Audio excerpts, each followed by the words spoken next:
Well, here it is, folks. This is the almost fully printed Trooper Rifle from Doctor Who Earthshock.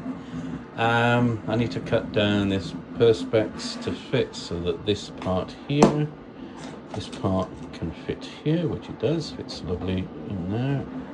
There we go, fits there. So I just need to cut this bit of perspex to go here. This bit fits in this bit here. Sorry, this bit fits in this bit here. And these bits are add-on. You can have them or not. You don't have to. Everything glues together. These two pieces are already glued together, and this is the shoulder cushioning. I guess that's what that is. Yeah. So, what do you think? It's available. Or will be available on my Etsy, I hope, soon. It's currently on my eBay. But yeah, let me know what you think.